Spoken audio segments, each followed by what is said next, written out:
Dipersilakan kepada penasihat hukum terdakwa untuk mengajukan pertanyaan. Baik, terima kasih. Bapak Ugroseno, selanjutnya saya panggil saksi. Kami ingin menanyakan, kebetulan Bapak di sini kan menjadi saksi untuk terdakwa Hendra dan terdakwa Agus. Mungkin dapat dijelaskan sejak kapan saksi menjabat sebagai Kadif Propam Polri? Saya menjabat Kepala Divisi Profesi Pengamanan Polri sejak tahun 2009 sampai tahun 2010. 2009 sampai dengan 2010 ya. Pada saat saksi menjabat sebagai Kadif Propam Polri, apakah saksi mempunyai anggota di Propam terdakwa Hendra dan terdakwa Agus? Ya, saya saat Kadif Propam bersama saudara Hendra Kurniawan waktu itu di Biro Paminal. Di Biro Paminal ya? Iya. Iya. Sedikit mungkin terkait masalah teknis pada saat Bapak menjabat sebagai Kadif Propam. Apakah pada saat Bapak menjabat dulu ada kejadian menonjol, ya, di mana secara paralel ada satu pemeriksaan ditangani satuan kerja lainnya. Sebagai contoh mungkin antara Div Propam atau khususnya Paminal bekerja sama dengan satuan kerja reserse, seperti itu. Ya, terima kasih. Jadi pada saat saya menjabat Kepala Divisi Propam, kebetulan saat itu ada kasus penembakan yang diduga dilakukan oleh seseorang yang berkait dengan Ketua KPK saat itu, Pak Antasari. Kemudian melibatkan juga ada anggota Polri yang terlibat di dalamnya. Sehingga pada saat penanganan Pak Antasari dan saksi-saksi diperiksa di Polda Metro Jaya. Kemudian saya mendapat perintah dari Pak Kapolri waktu itu untuk segera mengamankan Kombes B dengan arahan Pak Kapolri, hati-hati dengan senjatanya. Jangan sampai ada korban anggota Propam atau anggota kita lainnya. Tolong didekati, kemudian disita senjatanya dan segera dibawa ke Bareskrim Polri. Nah, kemudian saudara Widyadi saya serahkan di Bareskrim dan diperiksa oleh pihak Bareskrim Polri. Tapi belum ditahan. Setelah diperiksa di Bareskrim, kemudian diserahkan ke Propam Polri, diperiksa oleh Propam, dan akhirnya penanganan selanjutnya ditangani oleh Polda Metro Jaya. Jadi hubungan antar satuan kerja di kepolisian itu sangat wajar dan lazim seperti itu, Pak? Ya, jadi secara struktural dan fungsional memang sudah bekerja seperti itu. Sudah bekerja seperti itu, baik. Selanjutnya, pada saat ada kejadian, pada saat Bapak bertugas mungkin punya pengetahuan atau mengetahui apabila ada satu kejadian di TKP, itu melibatkan anggota Polri, itu biasanya siapa yang terlebih dahulu mengamankan? Iya, jadi kalau ada satu kejadian di situ, apakah korbannya anggota Polri atau diduga pelakunya anggota Polri, nah, ini Propam harus segera turun untuk mengamankan. Jadi bisa bersama-sama dengan pihak reserse wilayah, bisa juga yang mendengar duluan kan ada piket di Propam. Jadi itu mendengar langsung ke TKP dan membuat laporan. Itu berangkat ke TKP itu tanpa menunggu surat perintah, karena harus segera ke TKP, menangani TKP sejak awal supaya bisa mengamankan berkaitan dengan senjata api yang kemungkinan ada di TKP dan melibatkan anggota Polri tadi. Oh, begitu ya.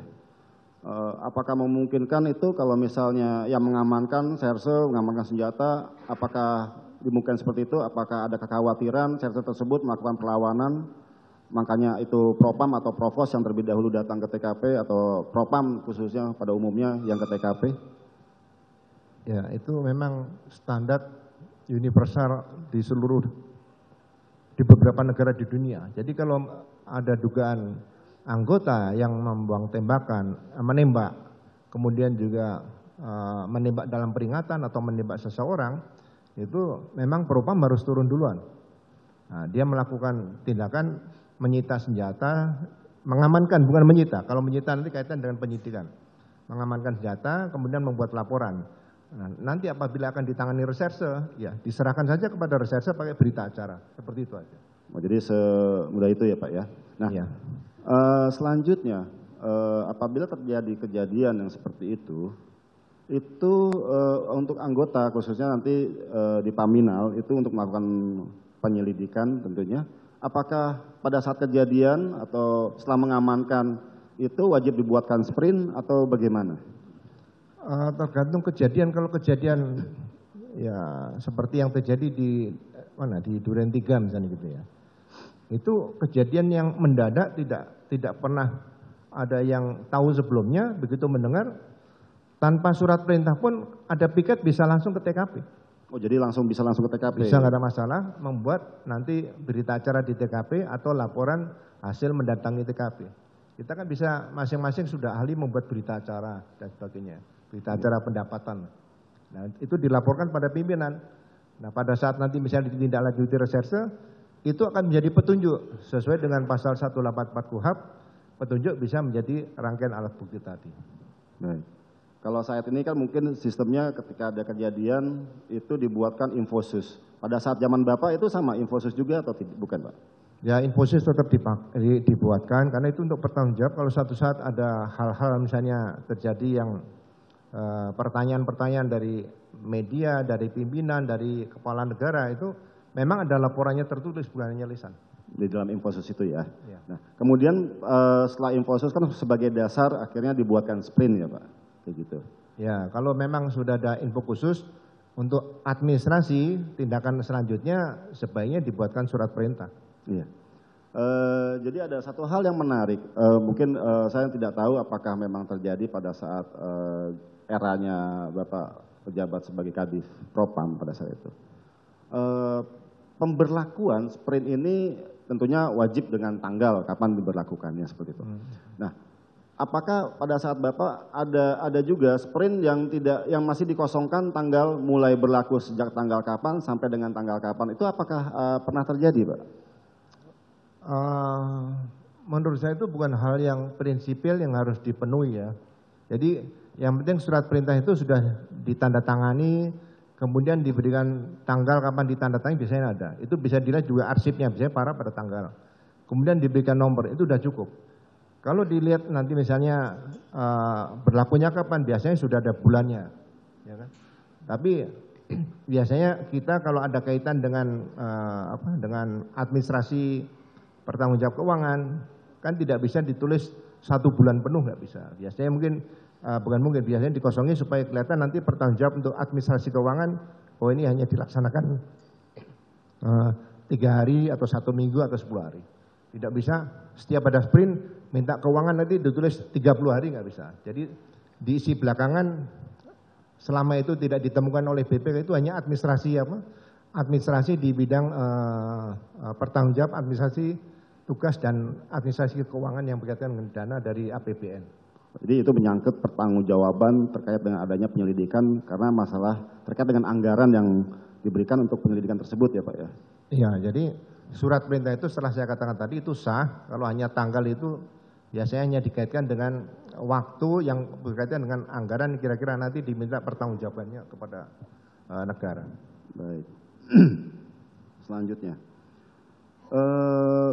Kalau pada saat era Bapak, sprint itu harus dibuat siang hari atau bisa malam hari atau waktu hari libur atau hari besar, apakah bisa dibuat sprint, Pak? Iya, jadi polisi itu manajemen kan 24 jam. Jadi tidak ada batasan membuat surat perintah itu jam berapapun tidak ada masalah. Jadi beda dengan perusahaan gitu ada jam kantor. Kalau polisi 24 jam ya jam berapapun ya buatkan sprint itu nggak ada masalah. Oh tidak masalah berarti Pak ya? Iya. Baik. Jadi baik saya lanjutkan. Dalam sprint itu kan terdapat ada kalimat koordinasi dengan instansi terkait, ya seperti itu. Itu merupakan bahasa baku dalam sprint ya. Mungkin bisa dijelaskan itu koordinasi dengan instansi terkait itu maksudnya seperti apa gitu Pak? Ya koordinasi misalnya di situ melibatkan begini, ada kejadian, ada anggota polisi yang terlibat, ada masyarakat, ada aparat TNI, ya kita koordinasi dengan garnisun, dengan pihak misalnya dari Pemda dan sebagainya, ada aparat Pemda terlibat. Koordinasi biasa ya fungsional aja yang ada di situ aja. Nanti masing-masing yang diajak koordinasi, biasanya kalau kejadian malam dan sebagainya kan ada piket atau perwira pengawas. Mereka lapor sama pimpinannya lagi. Nah, nanti dibuatkan surat perintah dari kesatuannya lagi yang baru. Jadi tidak ada kejadian misalnya terus satu surat perintah berlaku untuk semua anggota, seluruh fungsi yang terlibat, itu tidak pernah terjadi. Oh, berarti dengan demikian kalau misalnya dengan koordinasi dengan satuan kerja reserse seperti itu ya. Jadi itu kan berkoordinasi. Jadi anggota serse yang diajak koordinasi itu wajib untuk membuat surat tugas dan sprint sesuai dengan mungkin laporan ke atasnya atau bagaimana itu Pak? Ya. Atau harus dilengkapi, itu apakah surat perintah yang mungkin Paminal punya itu bisa untuk membuat sprint ke satuan kerja lain ya?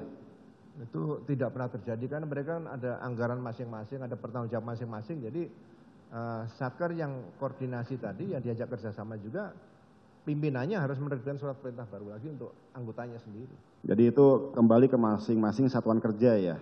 Ya, jadi kalau misalnya tugas berangkat tugas ya operasi di Papua atau di Aceh, itu yang ambil alih surat perintah adalah asisten operasi Kapolri itu asisten operasi yang bikin surat perintah melibatkan semuanya. Tapi kalau masih berkaitan dengan fungsi masing-masing ya cukup satuan yang bersangkutan. Satuan, berarti satuan yang bersangkutan yang membekali dirinya untuk surat tugas apapun sprint itu ya Pak ya. Baik. Pada masa jabatan Bapak ini apakah pernah menangani atau pada saat penyelidikan itu terkait dengan petunjuk CCTV ataupun DVR seperti itu? Kalau memang pernah, bagaimana cara penanganannya atau pengamanannya lah seperti itu? Ya begini, biasanya kan Propam itu juga tugasnya di samping juga menyelamatkan, mengamankan organisasi, anggota Polri juga, masyarakat juga, institusinya juga. Ya kan? Jadi begitu ada kejadian yang diduga melibatkan anggota Polri, ya jangan sampai nanti misalnya ada CCTV ini dirusak, diambil orang, dihancurkan ya. Propam tahu bisa diamankan dulu, nggak ada masalah. Yang penting ada berita acara, tidak dirusak. Kalau dirusak kan itu berarti kan dihancurkan. Kalau tidak dihancurkan selama diambil diamankan ya untuk membantu penyidikan selanjutnya kan dari rekan-rekan Propam atau Paminan ini kan justru malah menguntungkan penyidikan. Baik, baik. Kembali lagi kepada masa Bapak itu menjabat Kadif Propam. Pada saat Bapak menjabat terdakwa Hendra sebagai apa pada saat itu, mungkin masih ingat? Ya, Pak Hendra waktu itu masih AKBP ya. Masih AKBP ya? Ya, pernah bertugas sama saya waktu menyelidiki anggota Polri, Polda Kepulauan Riau melakukan perompakan di wilayah perairan Malaysia.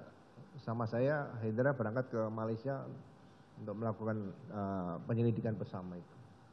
Bagaimana pada saat Pak Hendra berdinas dengan Bapak itu kinerjanya seperti apa?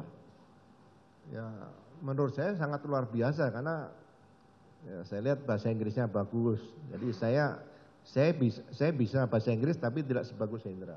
Gitu loh. Jadi kan dari Malaysia kita pergi ke Singapura yang melintas ini. Ya Hendra di depan, saya di belakang, jangan saya di depan nanti nggak bisa terus-terusan. Jadi selama dengan saya memang integritasnya ya mohon maaf tinggi lah. Terkait dengan etos kerja terdakwa Hendra itu gimana menurut pengalaman ahli pada situ? Apakah cuma manut-manut aja diperintah siap laksanakan atau bagaimana atau seperti apa? Mungkin ada pada saat itu Bapak memerintahkan Hendra seperti itu. Ya, dia kalau ada misalnya ada informasi dari luar, saya panggil Hendra sebagai pamina, tolong dipertegas. Misalnya saya ngambil langkah, Hendra, kamu segera lakukan, dekati orangnya, kamu periksa. Nah, dia satu-satunya perwira yang berani menyatakan, mohon izin jenderal kalau bisa jangan langsung ke sana, nanti kami akan menyelidiki dulu bagaimana seharusnya kami mendekati orang itu. Jadi dia bisa berbeda pendapat. Nah, ini yang terjadi pada saat zaman saya lebih senang punya anak buah yang seperti ini, jadi tidak bisa menjerumuskan pimpinan, dia punya prinsip, gitu aja. Begitu ya. Ya. Terakhir kita mendapat informasi juga bahwa Pak Hendra ini mendapatkan 3 pin emas, ya kan, gitu, sampai 3. Itu apa yang saksi ketahui tentang pin emas? Saya tidak mengikuti pin emas, tapi pin emas zaman Kapolri saya mungkin saya tidak tahu ya, mungkin penghargaan kepada anggota-anggota yang punya prestasi sangat luar biasa mendapatkan pin emas tersebut ya. Tapi zaman saya dulu belum ada. Oh, zaman Bapak belum ada ya, belum dikasih ya. Baik. Selanjutnya, kalau misalnya satuan kerja di reserse, ada anggota ya, satuan kerja di reserse, dia kan bersifat organik di satuan kerjanya, itu ditempatkan di satuan kerja yang lainnya. Berarti di BKO kan lah. Dalam hal ini kalau dalam kasus lingkaran kasus 340 ini itu kan almarhum Yosua itu adalah organiknya di Tipidum, ya kan gitu. Dia ditempatkan di BKO kan di Propam. Nah, kalau misalnya ada kejadian sama orang yang bersangkutan tersebut, itu yang mempunyai satu lingkup tanggung jawab terkait dengan anggota tersebut, apakah tetap Propam karena dia BKO di Propam atau di Pidum juga? Ya seharusnya dia organik di mana? Kalau BKO kan hanya sementara yang melaksanakan tugas. Iya.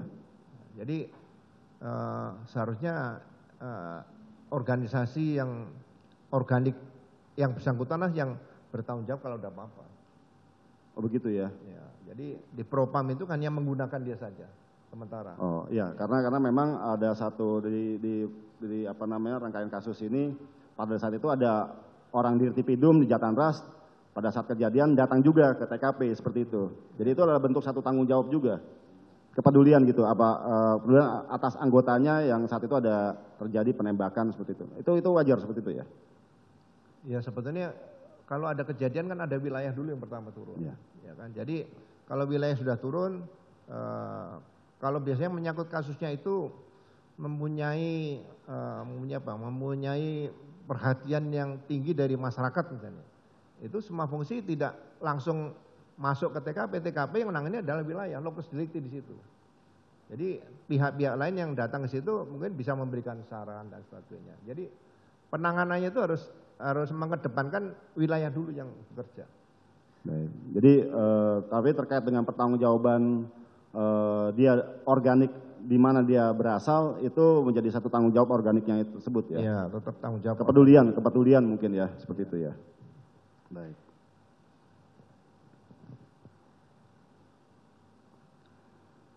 Untuk dari saya cukup yang mulia. Lanjutkan.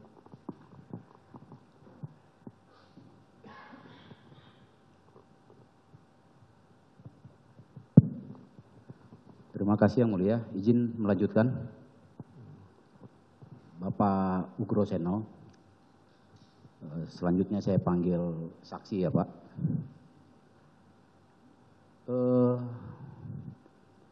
Bapak pernah menjabat sebagai Kadif Propam juga ya Pak ya? Iya, betul. Kemudian terakhir di Wakapolri. Wakapolri ya. Baik Pak.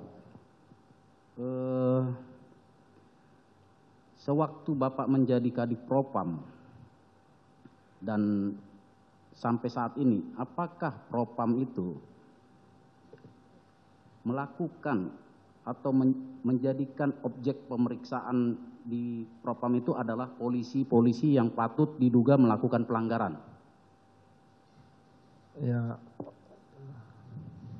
objek dari pemeriksaan Propam ya mulai dari yang masih belum jelas, biasanya tangani Paminal, begitu cukup bukti, biasanya kalau kaitan kode etik ya bisa ditangani dengan Biro Bertanggung Jawab Profesi, tapi kalau misalnya berkaitan dengan ini pelanggaran disiplin ditangani oleh pihak Profesi.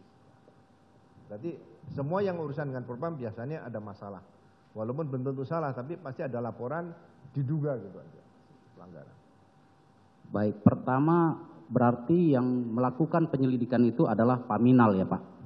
ya Paminal itu biasanya kemampuan orang intelijen banyak di Paminal di sini digunakan. Jadi Paminal itu nggak dikenal orang, tapi kayak apa ya, seperti silent operation gitu. Jadi dia akan menyelidiki tanpa menyentuh objek. Itu Paminal. Baik Pak. Paminal itu di mana terakhir yang menjabat Karo ini adalah terdakwa HK ya Pak ya. Kemudian Pak, saya ingin bertanya lagi,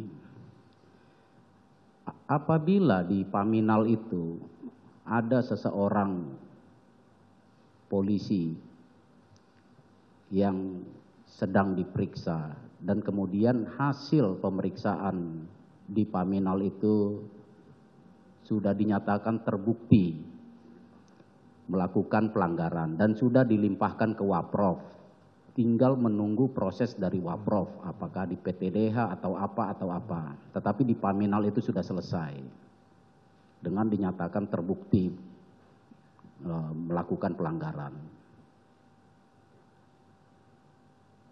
Kemudian orang tersebut menjadi pemeriksa kembali atau ditunjuk untuk memeriksa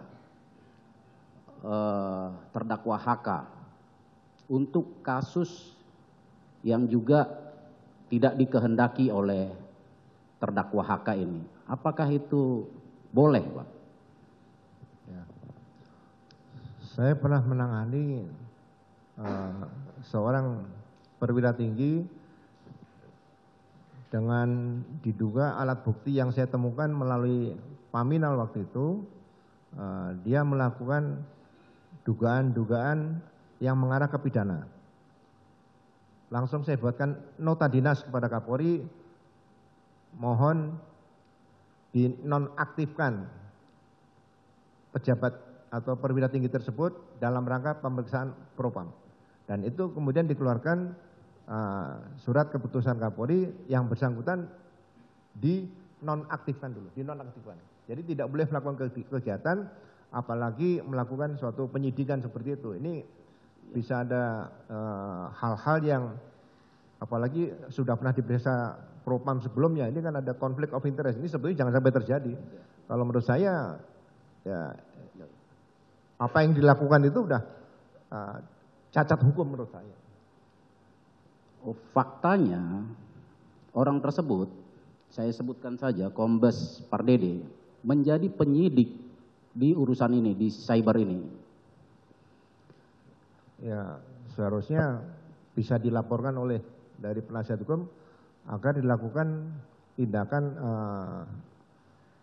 tindakan keperupaman kembali kepada atasan yang bersangkutan dan yang bersangkutan untuk pemeriksaan Propam untuk penanganan lebih lanjut. Jadi kasus pertama masih belum jalan, tambah kasus kedua. Baik, Pak Saksi, saya bacakan ini pasal 14 huruf M Perkap tentang kode etik profesi Polri. Ya, Perpol. Setiap anggota Polri dalam melaksanakan tugas penegakan hukum sebagai penyelidik, penyidik pembantu, dan penyidik dilarang menangani perkara yang berpotensi menimbulkan konflik kepentingan.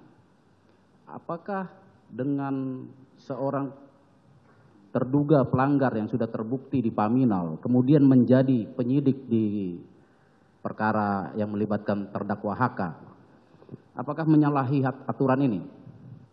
Ya, justru itu, kalau ada isu seperti itu, menurut saya ya, Paminal yang sekarang ini turun, kemudian melakukan langkah-langkah, siapa yang memerintahkan orang yang bermasalah tadi untuk melakukan tindakan-tindakan kepolisian, misalnya melakukan pemeriksaan. Ini masalah menarik supaya ke depan nanti hal seperti itu tidak terjadi lagi demi organisasi Polri yang lebih baik yang kita cintai ke depan. Baik, saksi.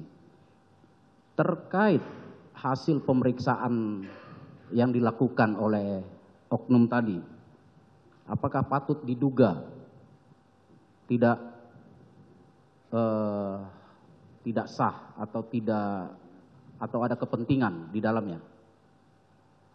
Ya sekarang bisa diuji nanti kalau dia dilaporkan ke Propam.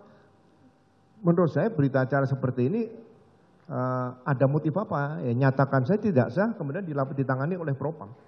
Dilaporkan bahwa berita acara ini tidak sah, laporkan Propam di proses selanjutnya, gitu saja. Terima kasih saksi. Untuk sementara cukup dari saya. Ya, masih. Satu lagi. Silakan. Terima kasih. Tadi saya terlewat. Tadi saksi kan menjabat dari sejak 2009 sampai dengan 2010 ya. Pada saat saksi menjabat itu terdakwa Hendra sudah menjabat juga di sana? Sudah Ya? Nominal ya. Ya. Karena sampai dengan saat ini ternyata biasanya orang masuk Paminal buat mungkin stepping stone, habis itu jadi Kapolres dan lain sebagainya. Ternyata sampai dengan 2009-2010 Bapak menjabat Kadif Propam, sampai dengan saat ini terakhir jabatannya terdakwa sebagai Karo Paminal dan tidak pernah pindah-pindah lagi selain di Paminal. Itu menurut pengalaman dari saksi itu ada nggak polisi seperti itu, hobinya di Paminal terus? Biasanya orang kan mau nyari tempat-tempat yang lebih baik gitu. Ya, saya tidak pernah melihat seperti itu. Biasanya orang kalau tugas di Propam itu ya kalau bisa jangan lama-lama. Kalau bisa jangan lama-lama ya. Apalagi Paminal itu ya. Sebenarnya Paminal kalau zaman dulu kan pengamanan sandi. Orang kalau waktu saya masih pangkat mayor tahun 90-an itu kalau lihat Pamsan itu udah ini pasti akan ngawasi saya gitu. Ya, jadi memang ditakuti, disegani gitu. Jadi kalau Pak Hendra Kurniawan tugas di Paminal, saya juga begitu mendengar peristiwa ini, Hendra ini kok mencintai Propam. Ini mungkin sangat luar biasa, jarang polisi seperti ini. Begitu ya. Jadi jarang polisi mau lama-lama di Paminal ya Pak ya? Ya, kecuali jadi fungsi yang lain lah mungkin ya. Tapi kan kejenuhan ada, tapi dia hebat tidak jenuh tugas di situ. Itu yang saya lihat kehebatan ini si Pak Hendra Kurniawan itu aja. Oh ya, baik. Terima kasih. Ada yang mau nambahkan? Cukup dari kami yang mulia. Baik, silakan dari penuntut umum. Baik, Majelis Hakim. Saudara saksi, saya tertarik tadi masalah yang diajukan oleh penasihat hukum tentang surat perintah yang tidak jelas jangka waktunya. Itu yang saudara jelaskan tadi, apakah pendapat atau memang diperbolehkan ada oleh ketentuan di Propam? Ada ketentuannya kalau nggak pakai tanggal tidak apa-apa gitu. Gimana? Selama tidak ada temuan dari inspektorat, tidak ada temuan dari BPK menyatakan surat itu tidak sah, menurut saya ya surat itu sah. Artinya menurut Bapak ya? Iya. Iya. Jadi selama tidak ada temuan dari inspektorat atau pemeriksaan bahwa surat itu sah. Berarti selama kalau tidak ditemukan ya? Ya biasanya kan ada audit dan sebagainya, Iya, pemeriksaan. baik. Selama itu tidak terjadi ya, kecuali ditemukan oleh Irwasum atau BPK bahwa surat itu tidak sah. Ya paling untuk perbaikan saja, tidak dinyatakan surat palsu, nggak ada. Baik.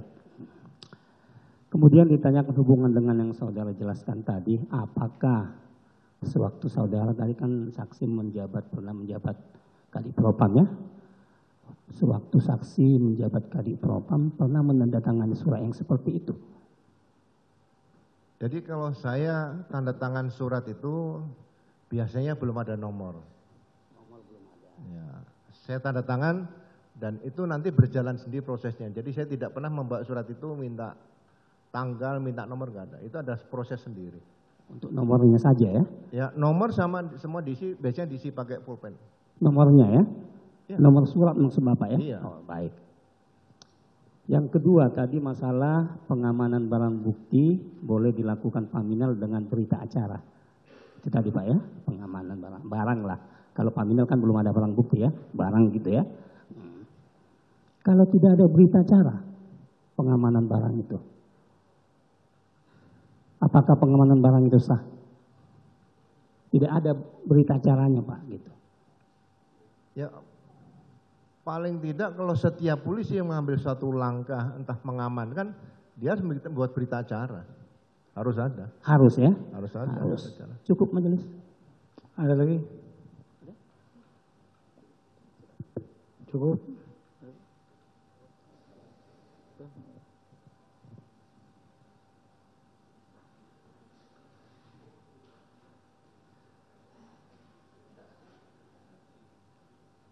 Saya sedikit aja, saudara saksi ya, terkait dengan soal garis tanggung jawab dan garis koordinasi antara unit.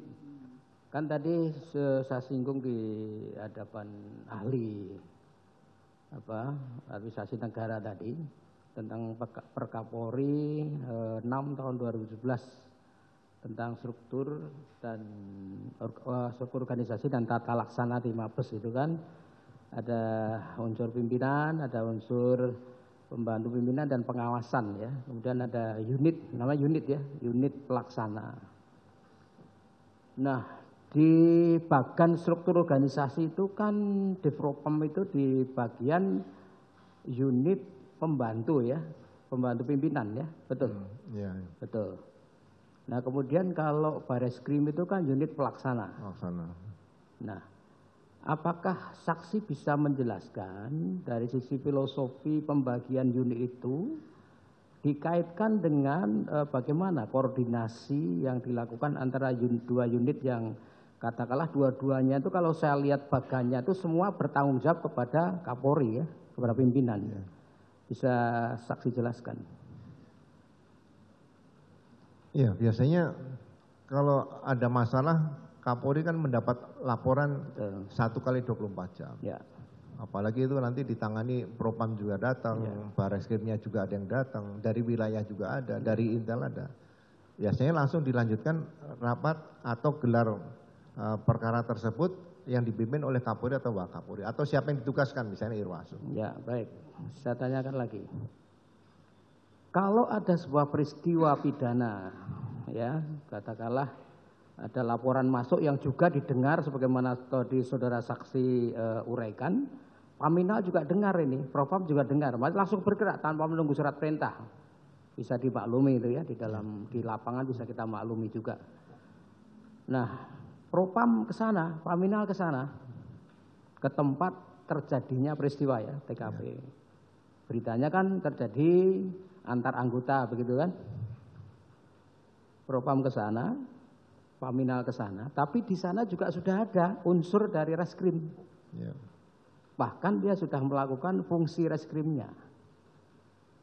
Kalau sudah seperti itu bagaimana sesuai dengan pengalaman saksi selama saudara pernah menjadi Kadif Propam di sana?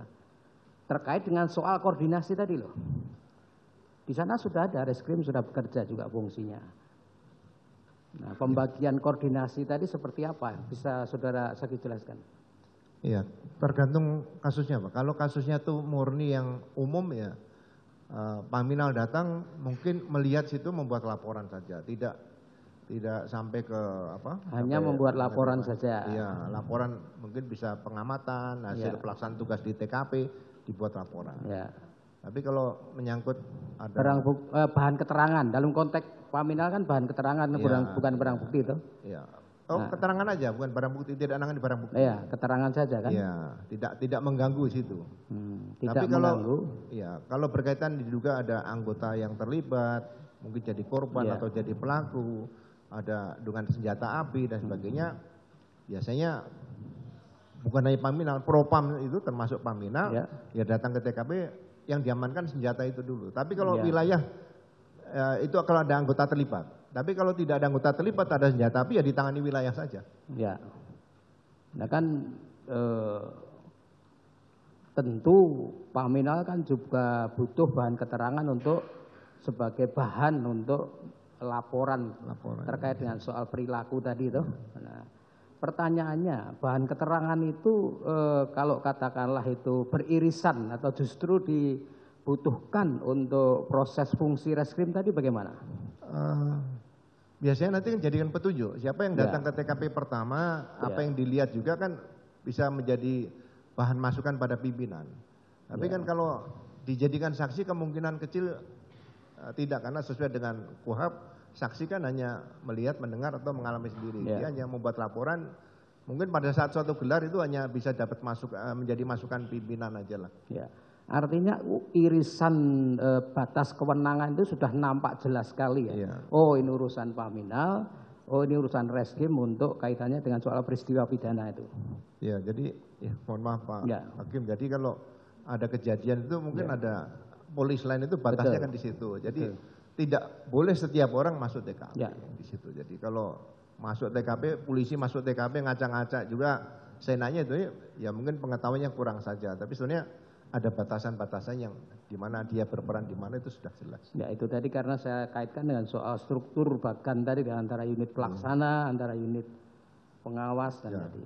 Siap. Ya, cukup. Baik, terima kasih untuk keterangan Anda. Siapa? Ini KTP-nya Bapak? Ya. Ini KTP-nya, udah cukup?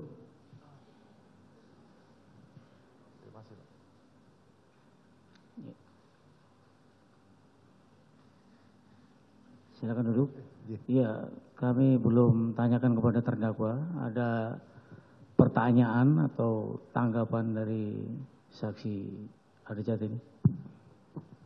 Cukup yang mulia. Cukup? Cukup ya. Baik, terima kasih. Terima kasih Pak.